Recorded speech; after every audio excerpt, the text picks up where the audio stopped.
Salut à tous! Aujourd'hui je vous propose un petit reportage sur ma semaine en Creuse. On y va, c'est parti!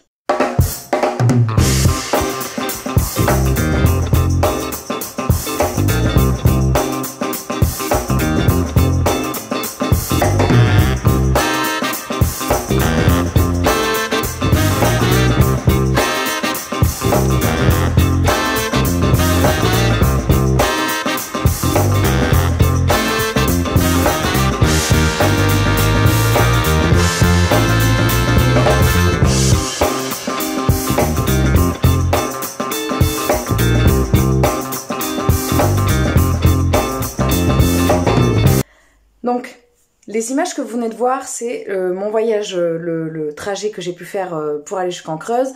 Et je vous ai également montré un petit bout d'une librairie qui est à Aubusson. Alors en fait, moi je me suis rendue, tous les ans je me rends en Creuse au mois d'octobre, enfin fin octobre. Oui, c'est ça. Pour aller aux journées de la laine qui sont organisées par la ville de Felletin. À cette occasion, je passe une semaine en Creuse avec ma fille et ma mère. Et donc, on va à Aubusson, on visite Felletin, on va visiter tout ce qui est au niveau du patrimoine de ces deux villes, qui est très très riche. Donc là, les images que vous avez pu voir, il y avait donc le trajet, si je me souviens bien. Il y avait ensuite la librairie La Licorne qui est à Aubusson, où j'ai fait quelques achats que je vous ai montrés sur le point tricot lecture numéro 12 et la Cité mondiale de la tapisserie. Tout d'abord, je vous explique pourquoi je n'ai pas le même fond que d'habitude. C'est les vacances, et donc qui dit vacances dit j'ai ma fille avec moi, donc pour ne pas perturber la vie dans la maison, je suis installée dans une autre pièce. Au niveau de la qualité des images, je vais essayer de l'améliorer un petit peu. On m'a fait une petite remarque dessus. D'ailleurs, n'hésitez pas, je le prends pas mal du tout. Ça me permet de vous proposer des choses. D'ailleurs, j'ai eu plein de propositions de vidéos. Voilà. Donc n'hésitez pas, c'est toujours le bienvenu. Je vais essayer de vous faire des vidéos avec une qualité maximale. D'ailleurs, petit rappel de début de vidéo, n'hésitez pas à mettre un pouce, n'hésitez pas à mettre un petit commentaire, n'hésitez pas à vous abonner si c'est pas fait. Si c'est fait, je vous remercie encore de tout cœur. Je vous remercie à chaque fois, mais je le fais à la fin de la vidéo et peut-être que tout le monde ne va pas forcément jusqu'à la fin de la vidéo. Donc, je le fais maintenant et je le referai à la fin, comme ça, il y en aura pour tout le monde. Merci infiniment. Je reprends maintenant sur ce qui est par rapport à mon voyage à Aubusson. Alors, rien à voir, je commence déjà à changer de sujet. La première chose, c'est que le gilet que je porte, c'est le Sirva de chez Maromelade, Marie-Amélie Design, et je l'ai tricoté avec la laine de chez Maison Septembre. C'est un coloris un peu moutarde. Et d'ailleurs, la boucle d'oreille que je porte, c'est une boucle d'oreille de l'univers de Lalu. C'était un petit radis, c'est pas de saison, mais c'est pas grave, j'avais envie. Je vais commencer donc tout de suite parce que le reportage va être assez long. Donc les images que vous avez vues, comme je vous expliquais, il y a la librairie La Licorne à Aubusson, où j'ai effectué des achats. Non, d'ailleurs, vous n'avez pas vu mes achats parce que ce sont des achats de Noël, donc vous n'avez pas vu les achats. La librairie La Licorne me parle énormément puisque on dirait que le choix des libraires, c'est ma wishlist, en gros. C'est là où j'avais eu justement, je pense, la horde du contrevent de Damasio que j'avais lu sur les conseils du libraire. J'adore me fier aux conseils du libraire parce que ils ont toujours de très bons choix et c'est pareil sur la librairie là où j'achète beaucoup à Lison sous la pluie. Les images que vous avez vues ensuite sont les images de la Cité mondiale de la tapisserie qui est à Aubusson. C'est le musée de la tapisserie où on va retrouver... alors là, les images que je vous ai filmées, il y a les futurs projets, il y a des tapisseries qui vont être faites autour du monde de Miyazaki. Alors, je vous ai juste montré les dessins, on voit les sets... les ébauches des sets, enfin pas les ébauches mais les dessins des projets. Alors ce sont des tapisseries qui sont gigantesques. Je crois que la plus grande, enfin pas la plus grande, mais il y en a une qui fait 5 mètres sur 5 mètres. Il y en a une, elle fait 10 mètres de long sur 2 mètres 50 de large. Enfin c'est un projet colossal. C'est le deuxième projet énorme que je vois dans la Cité mondiale de la tapisserie. Donc vous voyez les projets Miyazaki et normalement, d'ailleurs je vais peut-être les mettre en même temps que je parle. Bon, je verrai le montage. Et les autres projets que vous voyez, c'est les tapisseries de Tolkien. Donc il y a plusieurs tapisseries, je sais plus où j'en étais parce que j'ai été interrompue, c'est pas grave, je vais recommencer. Il y a les tapisseries de Miyazaki donc qui sont en projet qu'on ne peut pas voir actuellement parce qu'elles sont en train d'être tissées. Par contre, il y a les tapisseries de Tolkien qui ont été terminées. Les tapisseries de Tolkien, elles sont inspirées en partie de ce livre, des lettres du Père Noël. Alors Tolkien, c'est un auteur que j'aime énormément parce que voilà, c'est un auteur que j'aime énormément. tout simplement. Donc du coup, le projet d'Aubusson, c'est de reprendre des... En fait, dans ce livre, ce sont des lettres que Tolkien a pu écrire à ses enfants, dans lesquelles il se fait passer pour le Père Noël, et il répond à ses enfants. Alors je crois qu'il en a eu 4 ou 5, je ne sais plus. Ah, il en a eu 4, c'est ça. Et donc entre 1920 et 1943, ses enfants écrivaient des lettres et lui, il y répondait en racontant les aventures que le Père Noël pouvait vivre, ainsi que son ami l'ours. Donc du coup, il y a des illustrations qui ont été faites par Tolkien, voilà. Et celle-là, notamment, elle y est au musée de la tapisserie. Oui, elle y est. Enfin, elle a été faite, mais je ne sais plus si elle y est. On retrouve également des illustrations que Tolkien a dessinées. Celle-là, je crois qu'elle y est. J'ai un doute, mais je crois qu'elle y est. Des illustrations qu'il a pu faire sur, par exemple, il y a, vous verrez sur les images, il y a une illustration du Hobbit. Il y en a 2 d'ailleurs du Hobbit, parce qu'il y en a une avec les tonneaux, avec quand les Hobbits s'échappent de chez les elfes, et il y en a une autre avec les trolls, quand Bilbo le Hobbit est capturé par les trolls. Donc du coup sur les images vous voyez les tapisseries qui ont été réalisées. Il y a eu le tombé de tapisserie, le tombé de métier, voilà. Alors le tombé de métier c'est quand on coupe la tapisserie. Le principe de la tapisserie c'est que les tisserands, les tapissiers, pas les tisserands, tapissiers, ils vont tisser, oui.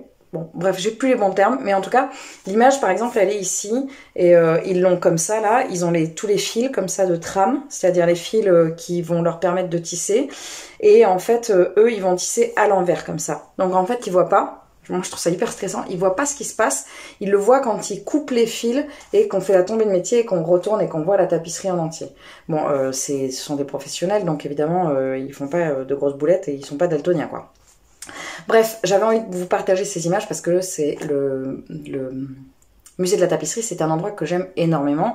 J'y vais chaque année. Là, dans la deuxième partie, vous voyez des images du musée de la tapisserie, mais c'est plus bas, c'est avec les tapisseries qui sont plus anciennes, avec les tapisseries qu'ils ont depuis longtemps, qui sont restaurées ou pas. Voilà, c'est un peu plus l'histoire du musée de la tapisserie. C'est un endroit à voir parce que ça fait partie du patrimoine français, je trouve, et ça fait partie des métiers qui ont bien failli disparaître et qui, grâce à des artistes dans les années 80, ont réussi, même dans les années 40, 60 je dirais, ont pu continuer à vivre et aujourd'hui elles revivent complètement. Avec des projets comme ça, évidemment, ils attirent des publics beaucoup plus jeunes et beaucoup plus différents parce que il y a des fans de Tolkien qui vont y aller, il y a des fans de Miyazaki et ce sont pas forcément des fans qui se seraient tournés vers la tapisserie. Donc je trouve ça hyper intéressant comme projet, donc je vous invite, si vous ne connaissez pas, à aller voir. Dans les images que vous allez voir ensuite, que je vais vous montrer, que je vais mettre en même temps que je parle, il y a également les images du salon. Alors les images du salon que vous voyez, je les ai mises en accéléré. Il y a peu de monde parce que moi j'ai passé 2 jours et demi quasiment non-stop au salon, dans la partie atelier manuel pour les enfants. Et je m'attarde évidemment plus sur les images. Alors, il y a peu de monde parce que c'est tard, c'est le soir au moment où j'ai pris les vidéos, mais il y a quand même pas mal de monde. Il y a 2 bâtiments dans lesquels il y a beaucoup d'exposants. Évidemment, je m'attarde un peu plus sur les stands des personnes que je connais ou chez qui j'ai pu prendre. Je vais vous montrer après tout ça, c'est assez colossal. Il faut savoir que le budget que j'alloue à Felletin chaque année, c'est un budget que j'économise sur 1 an et qu'avant je n'achetais de la laine qu'à Felletin et que voilà, ça s'est un petit peu interrompu avec le contexte sanitaire actuel. Donc j'ai acheté par internet et tout ça, mais sinon je privilégie toujours d'acheter en direct pour les couleurs et puis pour la rencontre avec la personne. Voilà, moi je privilégie toujours le contact humain, clairement. Donc sur le salon, j'ai fait beaucoup d'achats, je vais vous présenter ça à partir de maintenant, c'est assez colossal, ne vous effrayez pas, ça va bien se passer.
premier stand que je vais, enfin l'une des premières teinturières que je vais vous montrer, bien évidemment, c'est Maison Septembre. C'est donc d'Oriane, une teinturière qui fait de la teinture végétale en circuit court. C'est des laines que j'aime énormément, donc forcément, bah voilà, je vais vous montrer. Alors cette année, il y a eu une récurrence au niveau des couleurs. Je vais vous laisser deviner, mais vous allez très vite voir, il y a beaucoup de bleu. C'est-à-dire j'ai des périodes comme ça, pendant très longtemps j'ai eu une période violette, une période rouge, et là je suis dans la période bleue. D'ailleurs je porte du moutarde et du violet, mais déjà le jaune j'en porte très peu, et le bleu c'est voilà. Donc il va y avoir énormément de projets bleus sur l'année 2022 je pense. Donc la première que je vais vous montrer c'est celle-ci, c'est de la Mérinos naturelle. Alors les couleurs comme d'habitude sortent pas très bien sur la vidéo, c'est beaucoup plus bleu que ce qu'on voit, hein. Voilà, c'est carrément terne sur ce que vous voyez, c'est dommage. Je ferai des photos sur Instagram pour que vous voyez un petit peu mieux.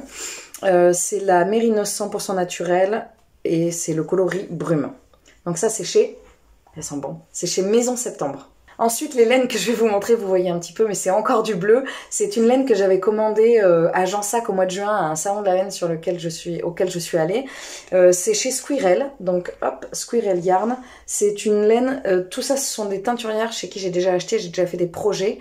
Maison Septembre, il y a celui-là. Squirrel, j'ai fait une jupe pour ma fille il y a longtemps, avec un gradient. Là, on est sur le coloris Saphir. C'est du 100% Mérinos Superwash, pareil, vous ne voyez absolument pas ce que ça donne. Donc là aussi, il y a 3 écheveaux. J'ai pris autre chose chez Squirrel. Chez Squirrel, j'ai également pris ce petit kit pour les chaussettes avec le coloris peau de pêche et le coloris rhodolite, qui sont de la Mérinos Superwash et du nylon. Ça, c'est pour faire une paire de chaussettes. Et également, celle-ci, pour faire une paire de chaussettes, c'est le coloris Eudialyte de Russie, c'est du Mérinos Superwash et du nylon. Donc là, tout ça, c'est de la fingering. Là, elle est grise avec des petites touches de rouge bordeaux. Elle est très très belle et je pense que je vais faire un contrastant avec du bordeaux. De Maison Septembre, j'ai également pris un rose et un mini de violet que vous ne voyez pas parce que je les ai offerts à ma maman, donc je ne les ai plus en ma possession. Ensuite, je suis allée sur le site de Boucle Laine, sur le stand de Boucle Laine. J'avais pas pris les bonnes, donc je les attrape. Donc chez Boucle Laine, j'ai pris, devinez quoi, du bleu. Alors ça sort pas du tout, ça sort noir et très bleu foncé. Ça l'est pas du tout. C'est de la Mérinos Angora, elle s'appelle Zone Apotique. Alors, j'ai déjà tricoté, dans mon dernier point tricot lecture, je portais du Boucle Laine. Je fais également un test pour elle, pour Clotilde. Donc là, c'est de la laine qui est 90% Mérinos et 10% lapin alpaga. Angora, pardon, pas alpaga. Ce sont des laines françaises qui sont teintes en France, qui sont produites en France, qui sont filées en France. Elle a un label, je ne sais plus où est-ce qu'il est, mais elle a un label français, membre de l'association textile européenne, Atelier Laine d'Europe, mais voilà. Donc là on voit pas très bien, mais c'est un bleu qui est pas du tout comme sur la vidéo. Chez Boucle Laine, j'ai également pris un noir parce que comme je vous disais, j'avais envie de me faire un projet en noir. Et cette fois-ci, c'est avec la même qualité que le bleu marine. Elle s'appelle Du et c'est du Mérinos avec du lapin angora. Donc c'est une laine extrêmement douce. C'est très très doux. Plus que la West 150 avec laquelle j'ai déjà tricoté les projets de chez Boucle Laine. Chez Boucle Laine, j'ai également pris un orange, pareil, lapin angora mérinos, qui s'appelle Renard effarouché, et un blanc. Alors celui-là, c'est de la West 150, et ça, c'est la même qualité que les 6 autres. Chez Boucle Laine, les laines sont de bonne qualité, et elles sont vraiment à un prix assez intéressant. Je vous autorise, non, je vous autorise, je vous invite à aller voir son site, parce que c'est quand même une différence de prix qui est assez importante, par rapport à beaucoup de teinturières. Bon, après, elles n'ont pas toutes les mêmes tarifs, c'est pas toutes pour les mêmes raisons. Je critique pas du tout, c'est pas du tout la question, c'est juste que Boucle Laine, il y a quand même une grosse différence de prix chez elles. Voilà pour Boucle Laine. Ensuite, je suis allée à l'usine, on est allé visiter l'usine Fonty. Donc là, je vais vous mettre les images en même temps que je parle. Vous allez voir les machines. Donc Fonty, c'est une entreprise française de laine qui a failli couler. Alors, elle a été créée par la famille Fonty, je crois, et elle a failli couler parce qu'elle n'était plus, elle n'était plus reprise par la famille. Elle a été rachetée il y a 4-5 ans, je crois, 4 ans il me semble, par un monsieur qui s'appelle Benoît, je ne sais plus son nom de famille, qui a complètement changé l'image de la marque, qui a changé le logo, qui a modernisé énormément la marque Fonty, qui a modernisé au niveau des couleurs. On est sur des choses beaucoup plus actuelles avec des chinés, des choses comme ça. Donc on nous a fait visiter l'usine. Alors c'est génial à voir parce qu'il y a tout un fonctionnement. L'usine, les bâtiments ont été construits pour que la laine puisse avoir des circuits. Donc là, c'est dans le désordre, mais vous avez des images du passage en teinture, vous avez des images de la laine quand elle arrive en toison et qu'elle est cardée, peignée, et qu'ensuite elle est mise en fil, et ensuite du fil quand elle est mise en bobine. À la suite de ça, quand on sort, on arrive au magasin d'usine. Donc là, les autres années, il y avait des pelotes à vendre au même prix qu'on peut les trouver partout. Là, cette année, c'était assez exceptionnel parce qu'en fait, ils changent complètement l'image de la marque et donc, du coup, ils ont déstocké complètement les anciennes pelotes. Donc l'usine, comme je vous disais, a été beaucoup modernisée, notamment, voilà, ça c'est le nouveau logo de chez Fonty. Ils ont refait toute une petite aquarelle qui est très jolie, qui représente la filature, avec l'histoire justement de la filature avec comment ça se passe et tout ça. Donc je vais vous montrer ce que j'ai acheté. Alors c'était à un prix, je vous expliquerai après, c'était à un prix hallucinant. J'ai jamais vu ça, donc j'ai beaucoup craqué. Voilà, j'ai beaucoup craqué. Alors je vous explique, en fait chez Fonty, quand j'y suis allée, un paquet comme ça, c'était 10 €.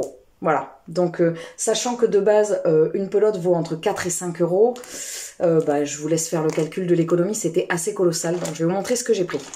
Les pelotes que je vais vous montrer là tout de suite, effectivement, alors du coup il y en a 10 écheveaux à chaque fois, donc il y a de quoi faire un projet à chaque fois. J'ai pris l'Harmonie de chez Fonty, qui est je crois que c'est un coton. Alors, je vais essayer de vous trouver en même temps. Hop, 50% coton, 50% viscose. C'est un bordeaux, il est bien plus bordeaux que ce qu'on voit. Donc voilà, c'est pour un coton, c'est pour un projet plutôt fin. Donc comme vous voyez, c'est l'ancien logo de Fonty, c'est plus du tout ça. C'est pour ça que je pense qu'il est bradé, c'est parce que... Alors déjà, je crois qu'il propose plus forcément cette qualité, mais en plus, du coup, elle est plus avec les bonnes étiquettes et tout ça. J'ai pris également du coton, j'avais très envie de coton, ça c'est du 100% coton, coton Club Fonty, donc là on est plus sur un gris qui tire un peu vers le violet. J'ai pris des couleurs assez sombres, de toute façon c'est ce qui me va, je vais pas prendre du vert, c'est la cata, je vous ai déjà dit, le vert on dirait que je suis malade. Quand je porte du vert, j'adore le vert, quand je porte du vert les gens ils me regardent, ils me disent « ça va, t'as une petite mine ?» Voilà, donc j'ai arrêté de porter du vert quoi. Ensuite j'ai pris la Primavera, toujours de chez Fonty bien évidemment, qui est 50% acrylique, 50% coton. Alors ça, je pense qu'ils la font plus parce qu'ils ont compris, ils ont arrêté de faire de l'acrylique, c'est pas la mode. Mais par contre, c'est quand même très pratique pour faire des projets pour les enfants. Et celle-là, c'est la numéro 3, c'est du 100% laine. C'est un coloris qui tire un peu vers le violet. Et ça, je pense que je vais le coupler avec... je vais faire un yoke avec ça, je pense. Enfin, je vais faire un pull avec un yoke.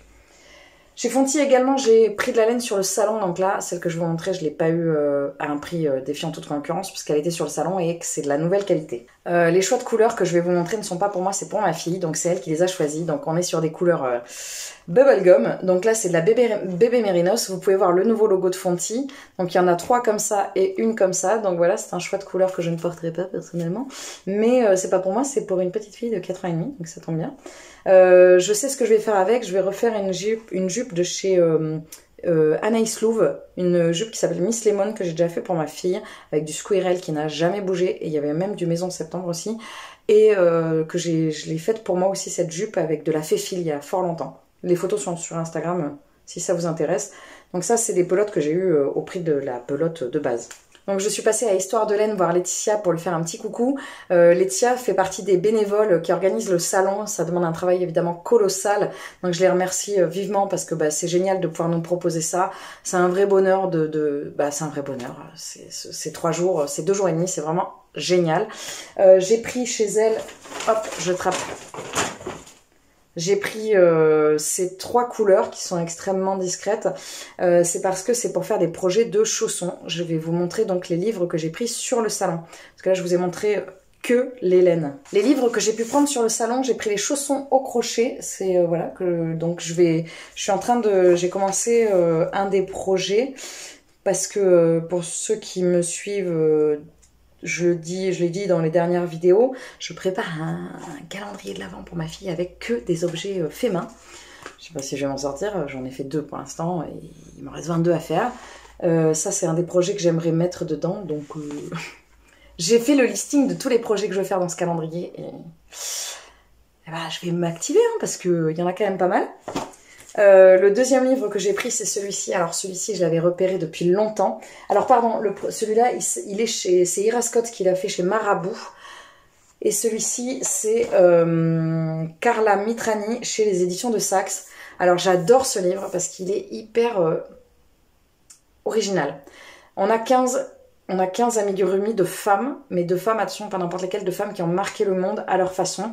Donc on a par exemple, on a Jane Austen, on a une juge dont je ne me rappelle plus le nom, on a Billie Holiday, on a Cléopâtre, on a la reine Elisabeth, on a Rosa Parks. C'est vraiment, voilà, c'est hyper... Voilà, on a Malala, c'est vraiment... Alors, à chaque fois, on a le personnage et on a l'histoire et pourquoi, du coup, l'autrice a choisi de faire... on a Greta Thunberg, hop, hop, voilà. Pourquoi elle a décidé de prendre ces modèles-là. C'est Amour Fou Crochet, elle s'appelle sur Instagram. Moi, je suis hyper fan de la démarche parce que du coup, on va venir se questionner quand on fait ces personnages, on les offre à des enfants, on peut les offrir à des adultes aussi, et on va venir se demander pourquoi elles ont marqué le monde et pourquoi est-ce que c'est important d'avoir ces femmes pour modèle dans nos vies. Donc je trouve ça génial. Voilà. Donc j'aimerais bien les faire tous, mais j'ai pas le temps. Et donc, j'espère que cette vidéo vous aura plu, j'espère qu'elle vous aura donné envie de tricoter, de crocheter toutes ces belles matières, d'aller voir un petit peu ce que les teinturières proposent. Évidemment, il y a encore plein de teinturières que je suis allée voir, mais où j'ai pas forcément acheté de la laine parce que mon projet n'est pas non plus extensible. C'est déjà pas mal. Même si ça paraît énorme, j'ai calculé, il y a pas de quoi, il n'y a pas l'équivalent de ce que je tricote en un an. Voilà, ça paraît énorme, mais en fait, voilà, moi ça part en moins d'un an. Qu'est-ce que je voulais vous dire d'autre? Rien, mis à part que je suis toujours... Je sais, je me répète, mais je suis toujours hyper touchée de voir que vous soutenez mes vidéos et que j'ai toujours des commentaires hyper positifs. Voilà, c'est pas donné à tout le monde, je trouve, de recevoir autant de soutien et ça me touche, ça me fait très plaisir. J'espère pouvoir vous proposer des choses toujours originales et qui vous plaisent. N'hésitez pas à me dire ce que vous êtes en train de tricoter, si vous tricotez ou si vous avez envie ou qu'est-ce que vous crochetez. Moi, de mon côté, j'ai très envie de faire du crochet en ce moment. D'ailleurs, je vais pas cette semaine. Enfin, on est au moment où je tourne la vidéo, on est jeudi, elle va sortir samedi.